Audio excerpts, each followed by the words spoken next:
Ya, jadi apa namanya? Sekarang kita ke abad 18, abad klasik.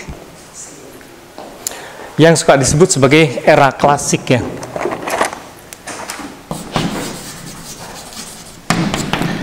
Abad 18.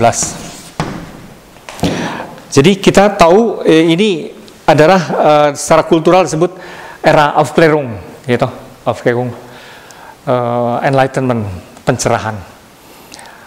Yaitu abad yang sangat memuja akal budi dan yakin sekali bahwa dengan dikelola oleh nalar, seluruh peradaban manusia akan mengalami kemajuan luar biasa dan segala misteri akan dipecahkan gitu.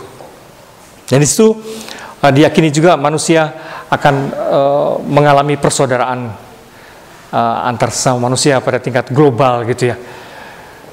Nah, suasana rasional dan kemanusiaan universal inilah yang ikut melahirkan karya-karya besar di era ini, di abad ke-18 ini, yang dalam istilah musik disebutnya era klasik secara khususnya, klasik, karena disinilah karya-karya besar itu bermunculan, karya-karya besar yang menonjol sekali.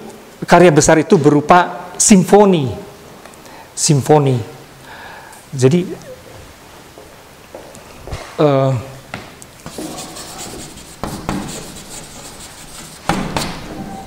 simfoni itu ibaratnya kalau dalam karya tulis tuh gini loh.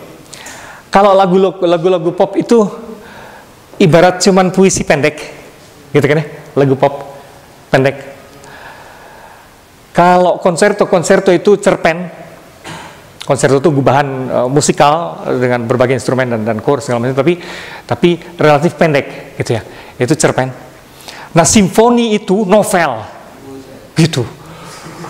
Jadi kamu harus bayangin membuat ciptaan komposisi yang panjang.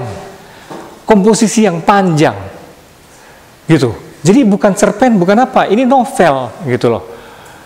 Sehingga mendengarkan simfoni juga bisa berjam-jam ya. Karena biasanya terdiri dari, nah kalau novel tuh ada babnya kan, ada bab kan, bab 1, bab 2. Nah ini juga ada chapternya seperti itu, tapi disebutnya gerakan. Jadi misalnya satu contoh dari Beethoven ya yang akan kita dengar. Misalnya simfoni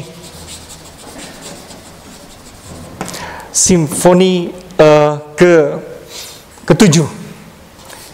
Simfoni ke-7 yang tempo hari kita dengar waktu kita nonton film apa tuh?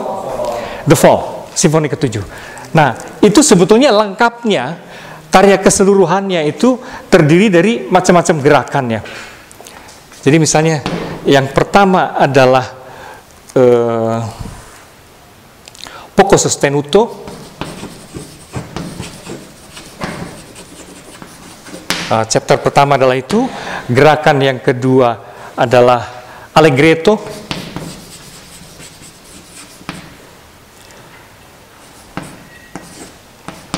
Allegretto misalnya gitu ya. Yang ketiga adalah presto. Assai meno presto. Semua istilah ini dalam bahasa Italia. Semua istilah musikal itu dalam bahasa Itali, karena memang yang cikal bakalnya dan mengembangkannya segala macam memang di Itali, dunia musik barat itu. Presto itu artinya cepat. Kalau allegretto itu agak gembira,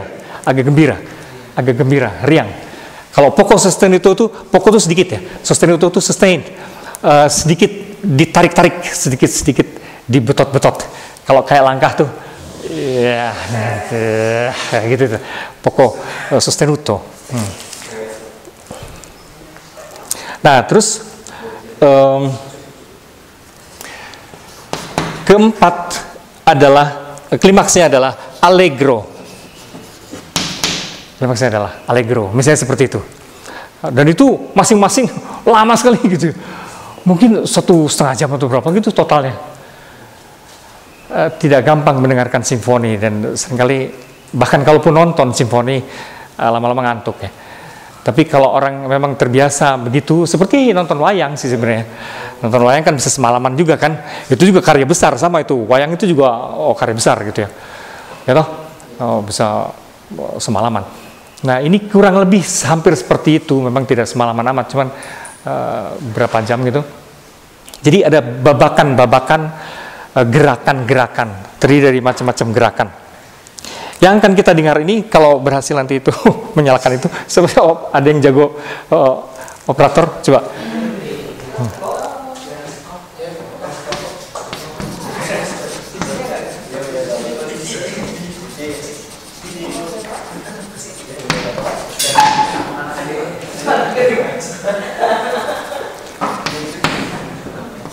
Sorry, ini bahasa Inggris ya, di Inggris kan jadi simfoni aja. Siapa yang biasa bantu? Oh ya kami. Oke, sekarang kita akan melihat kalau simfoni ke-7 kamu sudah kurang lebih punya bayangan waktu nonton The Fall gitu kan ya,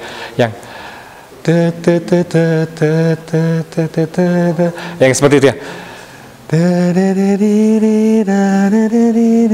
Bisa diapalin, tapi kemudian motif itu dikembangkan terus. Nah, menarik. Nah, sekarang yang akan kita dengar adalah simfoni ke-9, itu pun hanya gerakan terakhirnya ya yang presto ya. Jadi Beethoven simfoni ke-9 itu ada macam-macam gerakan di situ, yaitu Allegro ma non troppo. Allegro itu gembira, ceria, ma non troppo, tapi tidak terlalu. Gitu kan ya. Ceria tapi tidak terlalu. Gitu ya. Itu. non troppo ya. Tidak terlalu. Non troppo allegro. Jadi tidak terlalu ceria, meriah. Nah, yang kedua ini molto vivace, presto. Molto itu sangat. Jadi sangat hidup dan cepat. Yang kedua dia molto vivace.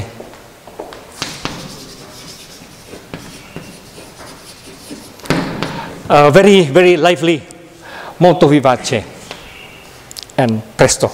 Cepat-cepat. Jadi orang Italia kalau suruh cepat, hurry up gitu, itu presto.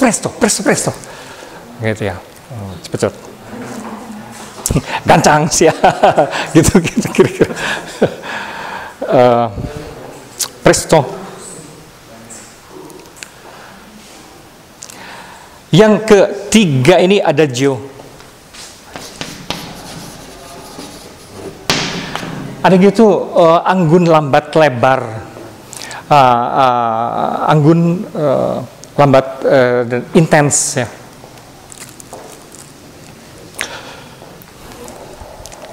Yang keempat, presto lagi. Nah, kita akan dengar yang keempat.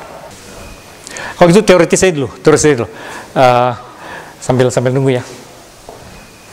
Jadi karya-karya klasik itu secara kuantitatif juga memang besar. Artinya panjang tadi ya. Karya-karya yang panjang. Kalau ibarat kita melihat buku partitur, maka itu bukunya tebel gitu kan.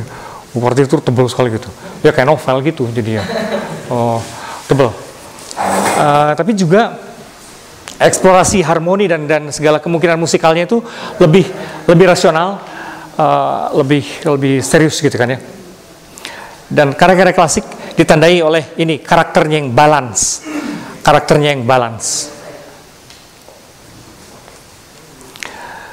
Ada keseimbangan di situ, dan kemungkinan musikalnya seperti yang diolah oleh yang dieksplorasi oleh Beethoven itu membuka ranah baru ya, membuka ranah kemungkinan harmoni dan chord baru.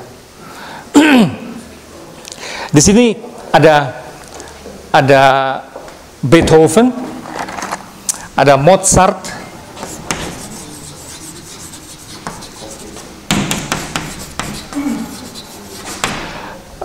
itu jenius besarnya gitu ya. Ada Beethoven, ada Mozart, ada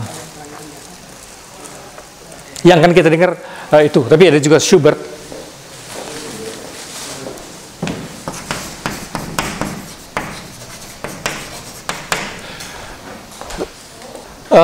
Mengenai Beethoven maupun Mozart, kita kalau sempat akan melihat filmnya ya, bagaimana kelakuan orang-orang itu gitu. Nah, yang menarik adalah ini ada semacam kontradiksi. Orang bilang orang yang musikalitasnya tinggi biasanya sangat halus kan ya, sangat peka. Tapi pada Mozart maupun Beethoven nggak gitu loh. Itu Mozart rada gila ya, dan sableng gitu. Mungkin aja sensitif. Beethoven sama, Beethoven pemarah dan temperamental dan apalah gitu ya. Sebenarnya orang-orang yang kasar ya. Jadi bagaimana? Kadang-kadang korelasi antara kehalusan itu memang bisa tidak tampak di luaran gitu ya, bisa tampak di luaran. Tapi tentu saja mereka mempunyai kepekaan yang sangat mendalam, itu pasti. Kalau nggak mungkin muncul musik yang kayak gitu.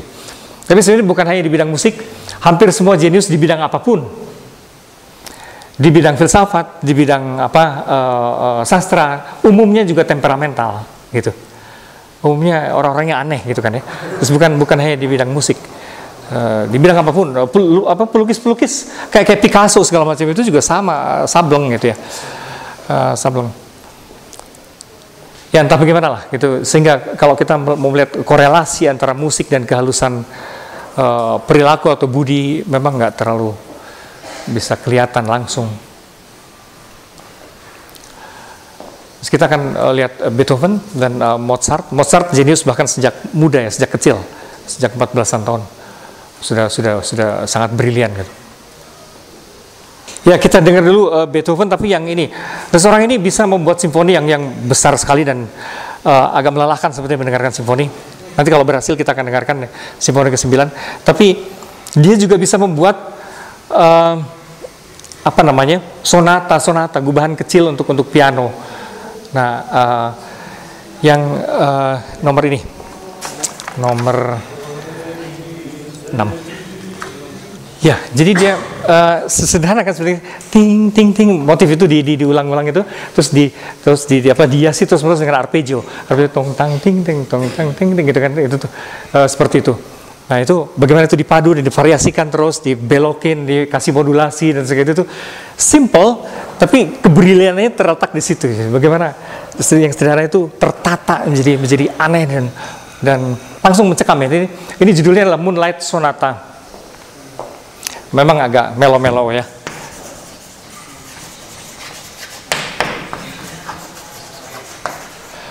Sonata untuk piano, Moonlight Sonata. Sonata terang bulan ya. Terang bulan. Nah, sekarang satu sampel lagi masih dari Beethoven. Suatu simfoni yang biasa dikasih judul yang sangat terkenal juga, Eroica. Salah satu gerakan saja yang berikutnya. Satu gerakan yaitu Adagio. Anggun sekali. Cukup. Ya, itu satu contoh. Dan kamu mesti bayangkan gerakan gini tuh memang bisa membosankan dan melelahkan ya, karena panjang. Tapi di situ kamu melihat bagaimana misalnya suara-suara rendah, linea-linea rendah itu bass khususnya bariton dan sebagainya, kontrabas itu bermain memberi aksen. Kalau mau bikin keanggunan itu seperti itu ya, menjalin nada dengan keanggunan gitu ya. Nah itu dan kamu sih bayangkan ya, Beethoven itu hampir semua komposer membayangkan begitu banyak suara dan instrumen itu di kepalanya sendiri gitu. Tadinya dia juga nggak kebayangkan bakal apa bunyinya gitu kan. Apalagi ketika dia sudah menjadi tuli, bahkan mengkondak pun dia nggak bisa, dia benar-benar hanya berimajinasi aja gitu. Bayangkan, mereka memang jenius dalam hal itu. Jadi bagaimana memecah suara dan menjalinnya betul-betul hanya di kepala gitu ya, di dalam imajinasi. Baru ketika kedengeran, wah ternyata kayak gitu. Ya, jadi itu contoh Beethoven. Sekarang kita melihat Mozart. Kita akan mendengarkan yang ke-8-nya. Kuartet. Di situ mulai terasa ya, eksplorasi itu memang rasional sekali dalam zaman klasik ini. Zaman rasional sekali. Jadi ini benar-benar mencari segala kemungkinan untuk menata nada dan dinamik dan harmoni dan segala macam itu, karakter instrumen dan segala macam itu tuh memang dieksplorasi. Maka kamu menikmatinya juga bukan mendengarkan melodi gitu ya, bukan mendengarkan melodi pertama-tama, tapi menjalin antara antara nada, antara warna suara, antara nada. Tadi misalnya piano dengan biola dan segala macam itu tuh ngobrolnya antar instrumen, antar nada, itu saya kira itu yang mesti diperhatikan. Itu era klasik yang memang dari sudut ini sangat intelektual, sangat membutuhkan analisis struktur dan segala macam itu. Nah, sekarang kita bergerak ke abad 19. Menjadi lain suasananya.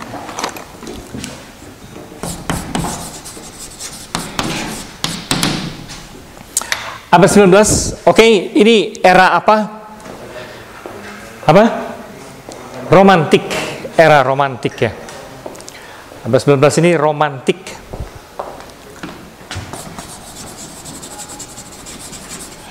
Apa yang menjadi karakter dan romantik dalam dunia lukisan? Coba. Apa? Selain heroisme apa? Ada kecemasan, ada dramatik dan teatrikal. Jadi romantik ini ada karakter di sini dramatik dan teatrikal. Khususnya kalau dalam musik itu teatrikal. Dalam artian apa? Teatrikal dan dramatik. Dalam artian di sini orang tidak mementingkan struktur yang keren, harmoni baru dan segala macam kayak gitu tuh barangkali tidak terlalu sepenting di abad ke-18.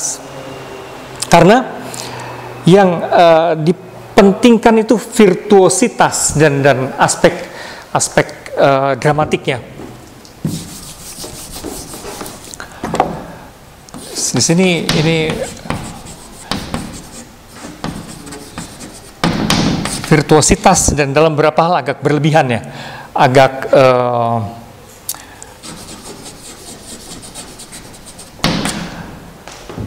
virtuositas berlebihan dan katakanlah satu kata kuncinya adalah emosional. Kalau era klasik itu balance, rasional. Kalau ini tuh emosional. Dan emosional itu tampak pada bagaimana menata klimaks gitu ya. Menata klimaks dan virtuositas. Tahu virtuositas apa? Virtuositas?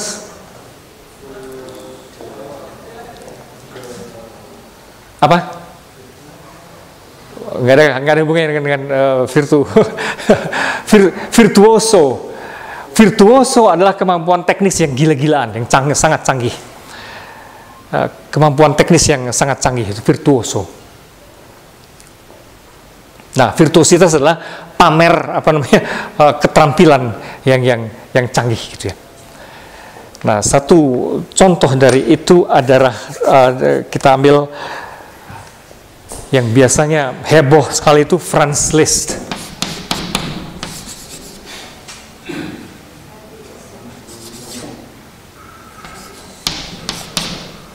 Franz Liszt, ya, Franz Liszt.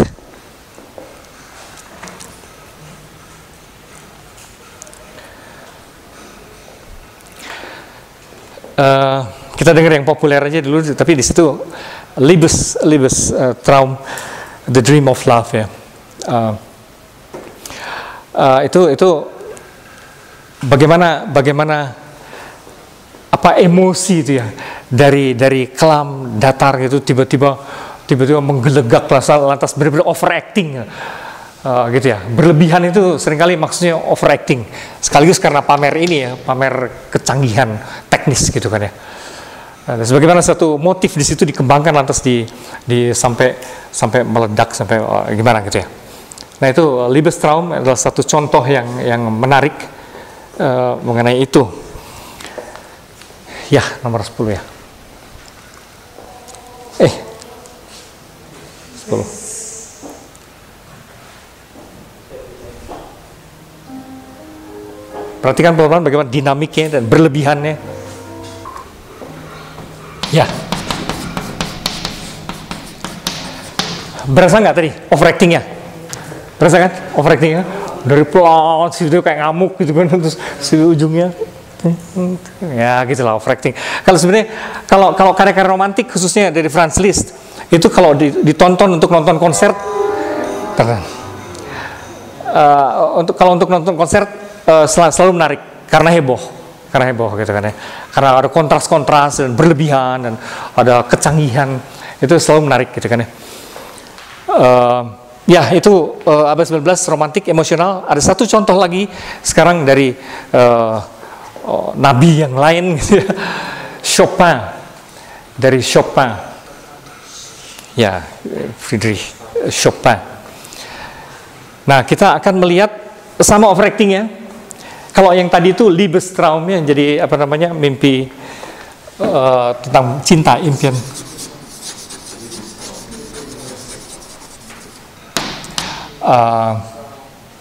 Kalau yang ini suka disebut sebagai apa namanya, revolutionary simfoni apa namanya, bukan ini apa etude, sebetulnya ini cuma etude ya. Etude itu karya pendek. Etude itu studi. Etude itu studi. Tapi studi aja kayak gini, biasanya justru di dalam studi mereka para komposer itu mengeksplorasi juga kemungkinan teknis yang ini ya, yang piawai, virtuositas dan segala macam itu digali. Etude. Nah ini yang akan kita dengar adalah etude dari Chopin, etude in C minor, yang biasa dijuluki juga revolutionary. Nah kita akan melihat aspek teatrikal yang lain lagi, gaya Chopin. Nah, kamu mesti perhatikan ininya. Tangan kirinya nada rendah gitu ya. Bagaimana itu dimainkan, karena dia latihan tangan kiri gitu ya. Yang bass, artinya bassnya nada rendah itu. Perhatikan itu. Ya. Mantap kan? Teatrikal gitu. Dahsyat gitu kan. Nah, gitu. Jadi kalau perhatikan kiri semua gitu, jalan lari-lari. Gila itu. Gila ya. Ya, sekarang kamu lebih ngerti lagi ya, kenapa musik klasik dianggap memang musik yang sangat canggih, karena memang eksplorasinya gila-gilaan gitu ya. Sekarang bandingin sama musik-musik pop yang apaan gitu ya, dibandingkan itu kayak permen yang pugu gitu sebetulnya. Jadi memang sangat eksploratif. Nah sekarang kita dengar Chopin itu selain bisa bikin karya sedahsyat kayak barusan itu, dia juga terkenal membuat nocturno. Apa itu? Ya.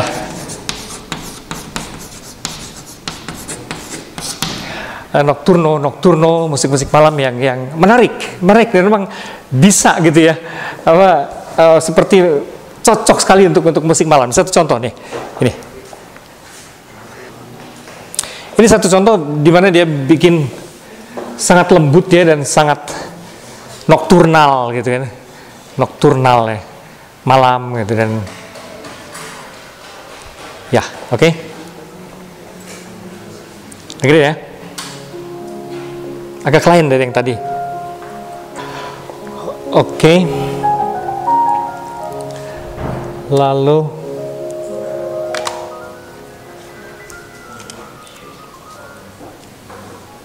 nah, kita dengar dulu masih satu dari sebenarnya Rimsky-Korsakov. Teatrikalitas yang saya kira Oh, kalian yang pernah dengerin Maxim atau nonton Maxim? Di situ ada Flight of the Bumblebee dari Rimsky-Korsakov. Itu nomor 1 itu ya. Oke.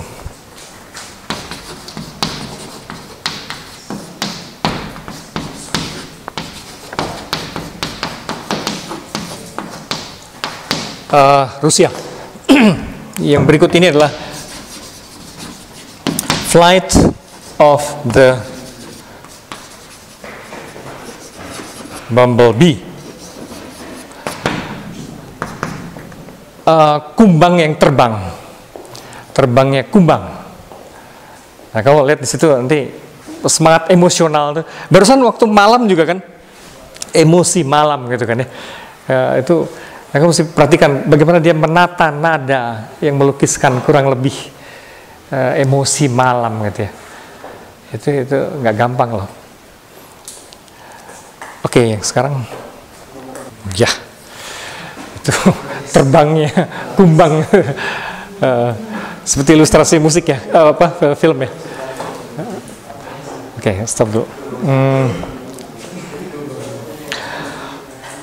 Itu abad ke-19 yang emosional itu. Sesudah itu sebetulnya seperti juga dalam seni rupa ada musik yang impresionis sifatnya. Kan dalam seni rupa juga ada impresionisme ya, yang melukiskan situasi, kesan yang agak melayang seperti itu. Oke, sesudah abad 19 ini, akhir abad 19 dan awal abad 20. Seperti halnya ini.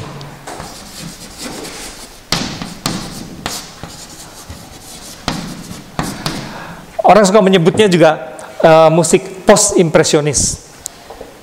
Post-romantik, sorry.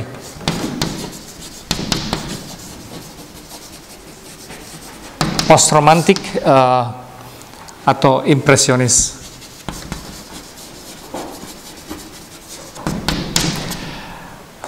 Impresionis artinya memang di sini bukan lagi emosi yang diberi tekanan, bukan lagi juga kecanggihan, bukan lagi eksplorasi struktur dan harmoni baru dan apa kayak gitu seperti dalam zaman klasik ya. Itu sudah seakan-akan sudah dibuat orang lain gitu kan ya, yang terdahulu. Itu sudah urusan Beethoven dan segala macam. Para komposer di akhir abad 19 ini merasa kalau gitu yang gue bikinin apa gitu kan ya, apalagi yang tersisa gitu kan ya. Wong semua udah dieksplorasi orang-orang, emosi juga udah. Oh, suasana gitu ya. Musik yang menciptakan, melukiskan suasana, kesan.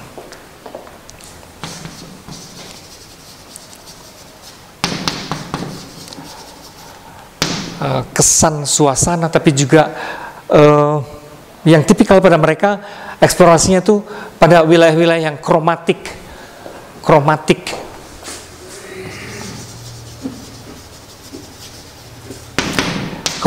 yang membawa efek. Tahu kromatik tuh apa maksudnya? Nada-nada setengah, nada-nada miring. Jadi kalau di piano tuh yang hitam-hitamnya, banyak kita kayak hitam-hitamnya, yang setengah-setengah itu. Kalau ditulis tuh yang vis, sel, terus kayak gitu-gitu, sa, kayak gitu-gitu. Gitu deh.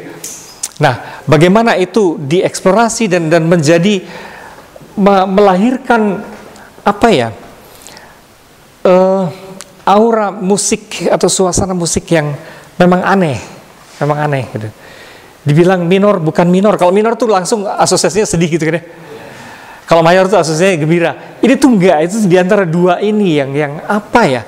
Asing, melayang, floating.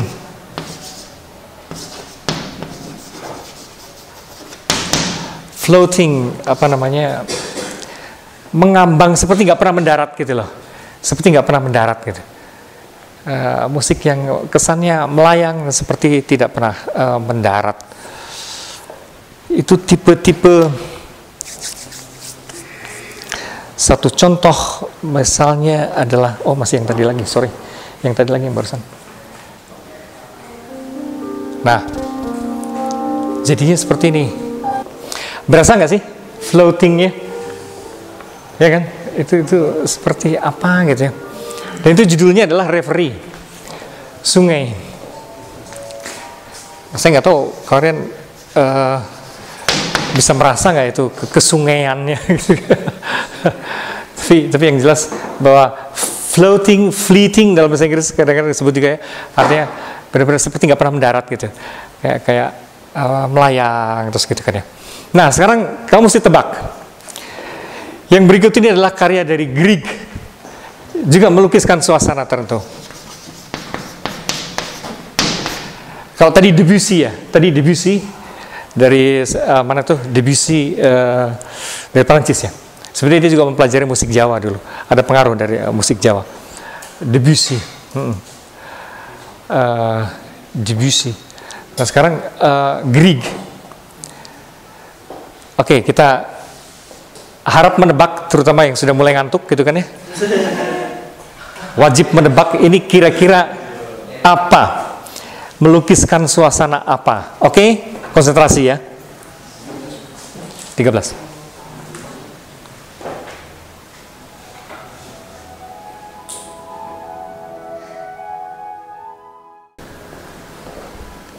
Apa?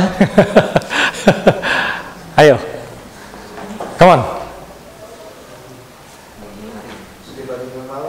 Pagi hari, matahari terbit. Morning, matahari terbit. Gitu. Ada burung-burung, ada angsa. Kalau ya di sini mungkin yang bisa dibayangkan di situ Patenggang ya, tapi kalau di Eropa banyak sekali apa namanya, kalau matahari terbit terus apa namanya, ada apa sih, burung, bukan samar itu ya, seperti bebek kecil, nah itu suka di danau itu tuh belibis kali ya, belibis ya. Terus kalau dia berenang kan membuat garis-garis, wah itu lucu. Nah sekarang terakhir kita akan mendengarkan dari seorang nabi lain dan orang besar dari Rusia lagi, Rachmaninov.